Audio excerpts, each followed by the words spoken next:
La somme théologique de saint Thomas d'Aquin, première partie, question 74, article 2. Tous ces jours ne forment-ils qu'un seul jour? La Genèse dit, chapitre 1, du matin et du soir fut fait le second jour, le troisième jour, et ainsi des autres. Or, on ne peut dire le second et le troisième de ce qui est un seulement, donc il y a eu plus d'un jour. Résumé de l'argumentation. Ce n'est pas dans un seul jour, mais dans 7 jours que toute créature a été faite. Corps de l'article. Dans cette question, saint Augustin diffère des autres commentateurs. Il veut, dans son commentaire sur la Genèse, mais aussi dans la Cité de Dieu, et dans son livre à Orose, que les 7 jours dont il est fait mention ne soient qu'un seul jour, représentés par les choses de 7 manières différentes. Les autres commentateurs pensent qu'il y a eu 7 jours différents et non un seul jour. Ces deux opinions, si on les rapporte à l'exposition du texte de la Genèse, sont bien différentes. Car selon saint Augustin, par jour, il faut entendre la connaissance des anges, en sorte que le premier jour est la connaissance qu'ils ont de la première œuvre de Dieu, le second jour la connaissance de la seconde œuvre, et ainsi des autres. C'est pour cela que chaque œuvre est dite avoir été faite en quelques jours, parce que Dieu n'a rien produit dans la nature des choses qu'il n'ait imprimé dans les intelligences angéliques, qui peuvent connaître simultanément toutes ces choses, principalement dans le Verbe, dans lequel toute la connaissance des anges se perfectionne et se termine. Et ainsi les jours se distinguent selon l'ordre naturel des choses connues, et non selon la succession de la connaissance ou la succession des choses produites. La connaissance angélique peut être nommée vraiment et proprement jour, puisque la lumière qui est cause du jour se trouve principalement, d'après saint Augustin, dans les choses spirituelles.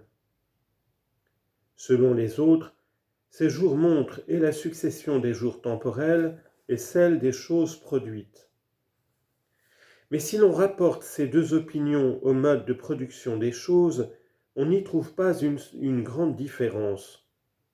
Et cela pour deux raisons, dans l'exposition desquelles saint Augustin s'écarte des autres, comme il résulte de ce qui a été dit. Premièrement, parce que saint Augustin entend par la terre et l'eau d'abord créée la matière complètement informe.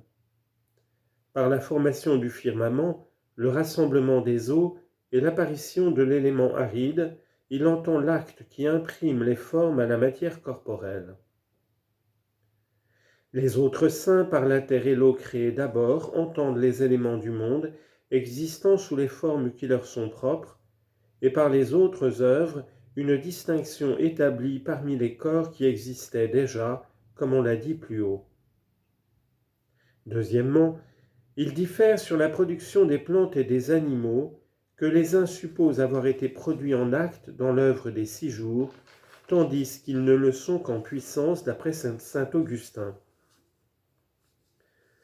Par cela donc que saint Augustin suppose les œuvres des 6 jours faites en même temps, il suit que le mode de production des choses est le même.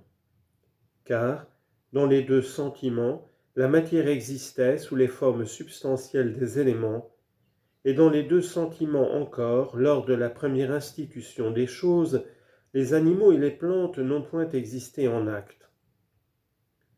Mais la différence subsiste sur 4 points. Car selon les autres saints, après la première production de la créature, il y eut un temps dans lequel la lumière n'existait pas, un autre temps dans lequel le firmament n'était pas formé, un autre dans lequel la terre n'était pas abandonnée par les eaux, et un autre, ce qui constitue la 4e différence, dans lequel n'étaient pas formés les luminaires du ciel, ce que l'on peut admettre dans l'exposition de saint Augustin. Pour ne point préjudicier à quelqu'un de ses sentiments, nous répondrons aux arguments qu'on oppose à tous les deux. Première objection. Il est dit au livre de la Genèse, chapitre 2, « Voici l'origine du ciel et de la terre lorsqu'ils furent créés, au jour dans lequel le Seigneur fit le ciel et la terre, et tout arbuste des champs, avant qu'il parût sur la terre. » C'est donc dans un même et seul jour qu'il fit le ciel et la terre et tout arbuste des champs. Mais il a fait le ciel et la terre dans le premier jour, ou plutôt avant tout jour, et les arbustes des champs le troisième jour. Donc le premier et le troisième jour ne sont qu'un seul jour, et même tous les autres jours. Réponse. Le jour même dans lequel Dieu créa le ciel et la terre, il créa aussi tous les arbustes des champs, non en acte, mais avant qu'ils apparussent sur la terre, c'est-à-dire en puissance, ce que saint Augustin rapporte au troisième jour, et les autres à la première institution des choses. Deuxième objection. Il est dit dans le livre de l'Ecclésiaste, chapitre 18, verset 1, « Celui qui vit éternellement a créé toutes choses en même temps. » Mais cela ne serait point si les jours dans lesquels ces choses ont été faites étaient plusieurs, parce que plusieurs jours ne sont pas un même temps. Donc il n'y a pas plusieurs jours, mais un seul. Réponse. Dieu a créé toutes choses en même temps quant à la substance des choses, laquelle était en quelque sorte informe, mais non pas quant à la formation qui a eu lieu par la distinction et l'ornement. Par suite, on se sert avec raison du mot création. Troisième objection. Le septième jour, Dieu cessa de créer de nouvelles œuvres. Donc, si ce septième jour est différent des autres, il suit que Dieu n'a pas fait ce jour-là. Réponse. Le septième jour, Dieu cessa de faire de nouvelles œuvres, mais non pas d'opérer la propagation de quelques-unes.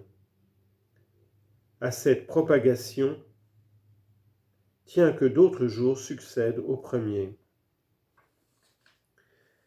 Quatrième objection.